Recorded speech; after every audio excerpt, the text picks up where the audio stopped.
नमस्कार, मेरा नाम है सुमित सिंह मेहता। हाजिर हूँ आपके सामने क्लास 12 फिजिक्स से रिलेटेड एक और नया लेक्चर लेके। आज का हमारा है लेक्चर नंबर 35 और आज के इस लेक्चर का हमारा टॉपिक क्या रहने वाला है। हमारा टॉपिक है capacitance of parallel plate capacitor when A dielectric slab of thickness T placed inside it. जैसे कि आप सब लोग जानते हैं, अभी तक हमने क्या डिस्कस किया। अभी तक हमने पैरेलल प्लेट कैपेसिटर के बारे में डिस्कस किया था। पैरेलल प्लेट कैपेसिटर क्या होता है? जब कोई दो प्लेट जिनमें इक्वल और अपोजिट चार्ज हो और अगर मैं उन दोनों को कुछ डिस्टेंस पर रखता हूं तो ये जो कॉम्बिनेशन है या फिर ये जो सिस्टम है या फिर ये जो डिवाइस है क्या कहलाता है? पैरेलल प्लेट कैपेसिटर कहलाता है। कल हमने डिस्कस किया था कि अगर इसके अंदर क्या हो, वैक्यूम हो, तब इसका जो कैपेसिटेंस होता है C0 वो किसके बराबर होता है? A epsilon naught upon D के बराबर होता है, जहां पर A क्या है? इन प्लेट का एरिया है। फिर हमने कल ये भी डिस्कस किया था कि अगर मैं इस पैरेलल प्लेट कैपेसिटर के अंदर पूरी तरह से डाइलेक्ट्रिक भर दूं, मैं क्या कर दूं, इस प्लेट के अंदर इस तरह से एक डाइलेक्ट्रिक सब्सटेंस भर दूं जिसका डाइलेक्ट्रिक कांस्टेंट कितना है? K है, तब इस केस में इसका जो कैपेसिटेंस C हो जाएगा कितना हो जाएगा? K A epsilon naught upon D के बराबर हो जाएगा। ये हमने कल क्या किया था? डिस्कस किया था। आज के लेक्चर में थोड़ा सा ट्विस्ट है। आज मैं इस कैपेसिटर को या फिर इस पैरेलल प्लेट कैपेसिटर को डाइलेक्ट्रिक से पूरी तरह से फिल ना करके क्या करूंगा, उसके बीच में एक डाइलेक्ट्रिक स्लैब डाल दूंगा जिस स्लैब की थिकनेस कितनी होगी? T होगी। यानी आज की सिचुएशन कुछ ऐसी है, ये मेरे पास एक पैरेलल प्लेट कैपेसिटर है, इसमें प्लस Q चार्ज है, इसमें माइनस Q चार्ज है। इन दोनों के बीच का सेपरेशन कितना है? D है। और इसके बीच में क्या करूंगा, इस तरह से एक डाइलेक्ट्रिक स्लैब को डाल दूंगा जिसका डाइलेक्ट्रिक कांस्टेंट लेट से कितना है? K है। और इसकी जो थिकनेस है यहाँ से यहाँ तक लेट से ये कितनी है? T है। अब इस केस में इस कैपेसिटर का कैपेसिटेंस कितना होगा ये हमें आज क्या करना है? फाइंड करना है। एम समझ में आ गया? तो एम समझ में आ गया तो फटाफट से क्या करो, ये हेडिंग अपनी नोटबुक में लिखो। शुरू करते हैं। देखो, let us assume we have a parallel plate capacitor as shown in following figure. इस तरह से मैं यहाँ पर फिगर बनाने जा रहा हूँ। थोड़ा फिगर मेरा बड़ा बनेगा, आप भी ऐसे बड़ा बड़ा बनाना ताकि हमें इसमें क्वांटिटी को दिखाने में आसानी हो। मैं अज्यूम कर ले रहा हूँ कि मेरे पास दो यहाँ पर कंडक्टिंग प्लेट हैं। इस प्लेट में कितना चार्ज है? प्लस Q चार्ज है। इस प्लेट में कितना चार्ज है भाई? माइनस Q चार्ज है। और दोनों प्लेट के बीच का जो सेपरेशन है वो कितना बोल दिया मैंने? D बोल दिया। अब मैं क्या कर रहा हूं, इन दोनों प्लेट के बीच में एक डाइलेक्ट्रिक स्लैब डाल रहा हूं। डाइलेक्ट्रिक क्या होते हैं? ऐसे मटेरियल जिनसे करंट इजीली पास नहीं होती है वो क्या कहलाते हैं? डाइलेक्ट्रिक कहलाते हैं। तो इस तरह से मैंने क्या कर दिया, इसके अंदर एक डाइलेक्ट्रिक स्लैब डाल दी और जिस डाइलेक्ट्रिक का डाइलेक्ट्रिक कांस्टेंट कितना बोल दिया मैंने? K बोल दिया। लेट अस से इसका डाइलेक्ट्रिक कांस्टेंट कितना है? K है। K क्या है इसका? डाइलेक्ट्रिक कांस्टेंट है। ठीक है। अब हमने पढ़ा था पोलराइजेशन वाले लेक्चर में कि जैसे ही हम किसी भी एक डाइलेक्ट्रिक को इलेक्ट्रिक फील्ड में रखेंगे, जरा ध्यान देना यहाँ पर already inside this capacitor we have electric field in this direction and for this dielectric this electric field act like a external electric field. यानी इन दो प्लेटों के बीच इस चार्ज और इस चार्ज की वजह से एक इलेक्ट्रिक फील्ड होगा जो कि प्लस प्लेट से माइनस प्लेट की ओर होगा। और ये इलेक्ट्रिक फील्ड जो कि इस कैपेसिटर के प्लेट के कारण है वो इस डाइलेक्ट्रिक के लिए एक एक्सटर्नल इलेक्ट्रिक फील्ड की तरह काम करेगा। तो मैंने क्या किया, इस डाइलेक्ट्रिक को इस एक्सटर्नल इलेक्ट्रिक फील्ड में रखा, यानी इन दो प्लेट के बीच में रखा। जैसे मैं इस डाइलेक्ट्रिक को इस इलेक्ट्रिक फील्ड में रखूंगा तो यहां पर एक प्रोसेस होगी and that process is known as polarization. और पोलराइजेशन की वजह से अगर मेरे पास ये पॉजिटिव प्लेट है तो इस डाइलेक्ट्रिक का ये वाला हिस्सा कैसा हो जाएगा? नेगेटिवली चार्ज हो जाएगा। और जो दूसरा हिस्सा है वो कैसा चार्ज हो जाएगा? पॉजिटिवली चार्ज हो जाएगा। और इस डाइलेक्ट्रिक के अंदर एक्सटर्नल इलेक्ट्रिक फील्ड की अपोजिट डायरेक्शन में एक इलेक्ट्रिक फील्ड इस तरह से स्टेबलाइज हो जाएगा या बोल सकते हैं इंड्यूस हो जाएगा। Let us say this electric field is equal to EP। मान लिया इस इलेक्ट्रिक फील्ड की वैल्यू कितनी है? EP है।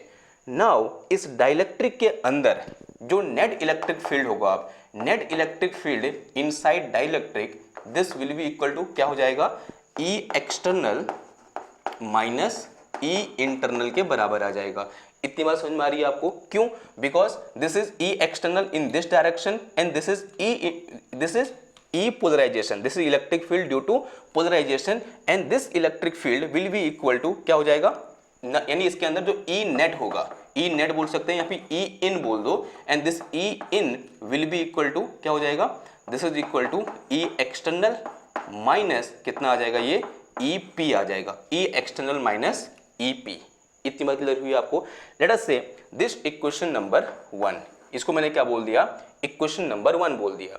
अब जैसा कि हमने कल भी डिस्कस किया था कि this electric field due to polarization will be directly proportional to the external electric field, यानी किसके प्रोपोर्शनल होगा, ये जो एक्सटर्नल इलेक्ट्रिक फील्ड है इसकी इंटेंसिटी के डायरेक्टली प्रोपोर्शनल होगा, यानी जितना ज्यादा इलेक्ट्रिक फील्ड की इंटेंसिटी होगी उतना ज्यादा पोलराइजेशन होगा, या बोल सकते हैं उतना चार्ज यहाँ क्या एक्यूमुलेट हो जाएगा और उतना ज्यादा चार्ज यहाँ एक्यूमुलेट होगा, और उस कारण यहाँ पर इलेक्ट्रिक फील्ड की जो इंटेंसिटी है, जो ईपी है, वो भी क्या कर जाएगी, बढ़ जाएगी। यानी जो ईपी है वो इस ई एक्सटर्नल के डायरेक्टली प्रोपोर्शनल है, तो मैंने यहीं पर लिख दिया E P is directly proportional to E external. Now अब अगर मैं इस टर्म की बात करूं, ई एक्सटर्नल माइनस ईपी, एक मेरे पास ये टर्म है, तो if EP is directly proportional to E external, so it is obvious बात है अगर E एक्सटर्नल कांस्टेंट है then this term is also directly proportional to the E external. ऐसा होगा नहीं होगा? आंसर है हाँ जी होगा। ऐसा हमने कल भी क्या कर रखा है, डिस्कस कर रखा है। नाउ अब अगर मैं यहाँ पर इस प्रोपोर्शनलिटी साइन को हटाता हूँ तो क्या आ जाएगा, देखो E external minus EP will be equal to, एक कांस्टेंट आता है क्या, 1/k, और इनटू क्या हो जाएगा यहाँ पर E एक्सटर्नल, और यहाँ पर जो ये K है ये क्या है, dielectric constant of this dielectric. इस डाइलेक्ट्रिक का डाइलेक्ट्रिक कांस्टेंट मेरे पास कितना निकल के आया, K निकल के आया। Now set is some equation number 2, इसे मैंने क्या बोल दिया, इक्वेशन नंबर 2 बोल दिया। नाउ इक्वेशन 1 बिकम, यानी net electric field inside dielectric will be equal to कितना आ जाएगा, ये 1/k time of E external, क्या हो जाएगा, 1/k time of E external हो जाएगा। Now set is some equation number 3, इसे मैंने क्या बोल दिया भाई, इक्वेशन नंबर 3 बोल दिया। नाउ अब जरा गौर समझना, अब मुझे क्या करना है, इसके अंदर या बोलते हैं इन दो प्लेटों के बीच टोटल पोटेंशियल डिफरेंस कितना होगा ये फाइंड करना है। Now potential difference between the plate, now we have to calculate, we have to calculate potential difference between the plates, अब देखो अगर इस प्लेट से लेकर इस प्लेट तक हर पॉइंट पर इलेक्ट्रिक फील्ड सेम होता तो कोई बात नहीं थी, लेकिन अगर आप गौर से देखो यहां पर इस स्पेस में क्या है भाई, फ्री स्पेस है, यहां भी फ्री स्पेस है, और यहां पर क्या है, डाइलेक्ट्रिक है। इसका मतलब इस स्पेस में और इस स्पेस में इलेक्ट्रिक फील्ड की वैल्यू अलग होगी, और इस स्पेस में इलेक्ट्रिक फील्ड की वैल्यू क्या होगी, अलग होगी। बहुत इंपॉर्टेंट लाइन है, देखो इस ये कैसा है, फ्री स्पेस है, ये भी फ्री स्पेस है, यानी इस स्पेस में और इस स्पेस में इलेक्ट्रिक फील्ड की वैल्यू अलग होगी, जो किसके बराबर होगी, ऑब्वियस सी बात है E एक्सटर्नल के बराबर होगी। लेकिन जहां पर ये डाइलेक्ट्रिक है इसके अंदर इलेक्ट्रिक फील्ड किसके बराबर होगा, E इंटरनल के बराबर होगा, जो किसके बराबर है, 1/k E एक्सटर्नल के बराबर है। किधर बात इतनी, तो इसका मतलब क्या हुआ, अगर मैं इस स्पेस की बात करूं, अगर ये थिकनेस कितनी है यहां से यहां तक T है, तो वो स्पेस कितना है या फिर वो लेंथ कितनी है जहां पर खाली फ्री स्पेस है, बताओ।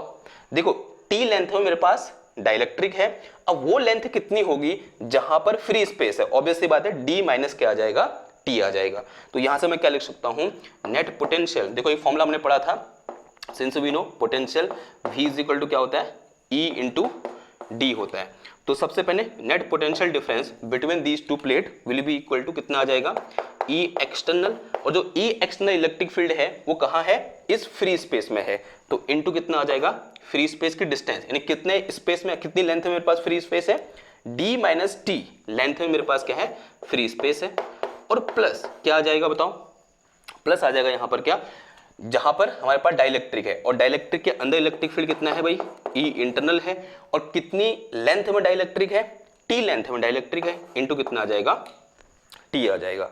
अब एक काम करेंगे, इस ई इंटरनल की वैल्यू कितनी है, इसके बराबर है, यानी ई एक्सटर्नल डिवाइडेड बाई के के बराबर।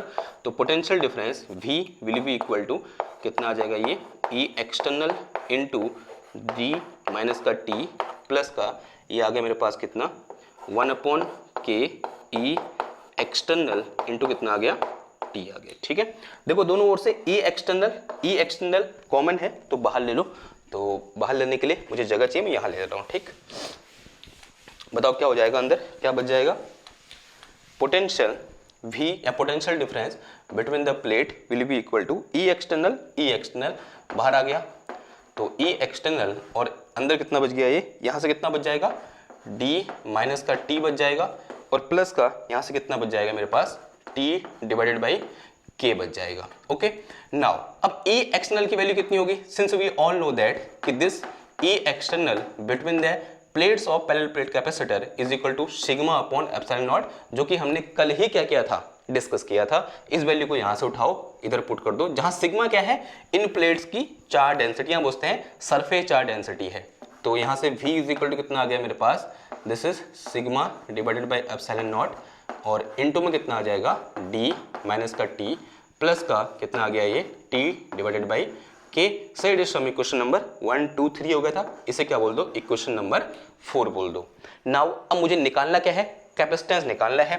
Now since we know that capacitance C is equal to क्या होता है, Q डिवाइडेड बाई V के बराबर होता है।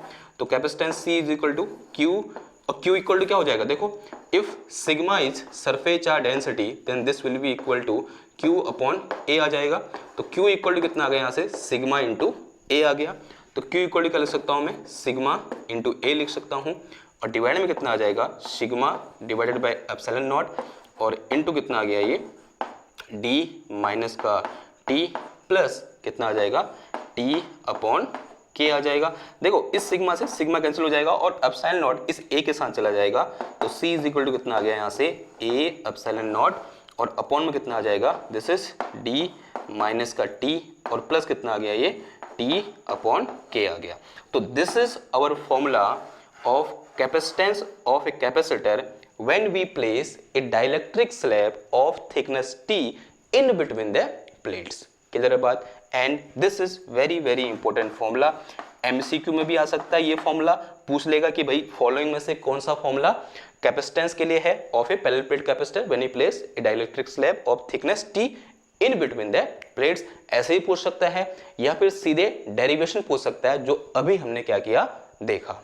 ओके, नाउ अब ये जो फॉर्मूला ना एक जनरल फॉर्मूला है, इस फॉर्मूले से हम कल के जो दो केस थे, जिसमें एक बार का था वैक्यूम था यानी बीच में कुछ नहीं था, और दूसरे केस में का था पूरी तरह से डाइलेक्ट्रिक भरा हुआ था, वो दोनों केस के आंसर हम यहां से निकाल सकते हैं। तो यहां पर ऐसे लिख के चलेंगे हम, केस फर्स्ट, इसे कुछ इक्वेशन नंबर कितना बोल दो, 5 बोल दो।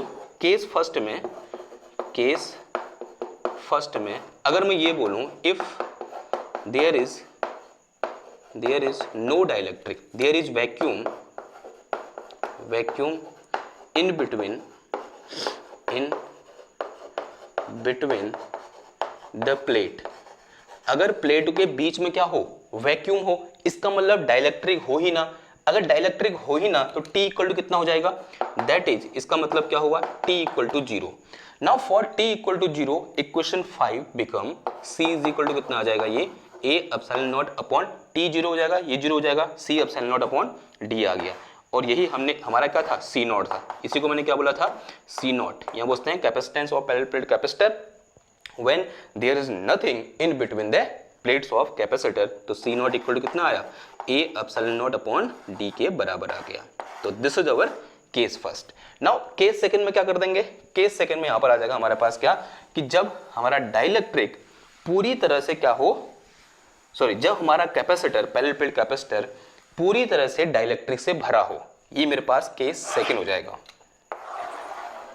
केस सेकंड, तो केस सेकंड में व्हेन कैपेसिटर या parallel plate capacitor fully filled with dielectric, यानी ये लेंथ ऑफ या बोलते हैं thickness of this slab will be equal to D. तो इस केस के लिए that is T equal to कितना हो जाएगा, डी हो जाएगा। For this condition equation 5 become, तो सी इक्वल टू कितना आ गया, ये A epsilon naught upon D minus का डी प्लस का कितना आ गया, डी अपॉन के आ गया। देखो ये तो जीरो हो जाएगा, this will be equal to zero. तो यहां से मेरे पास c इज इक्वल टू कितना आ गया, A epsilon naught upon D divided by K ऊपर चला जाएगा।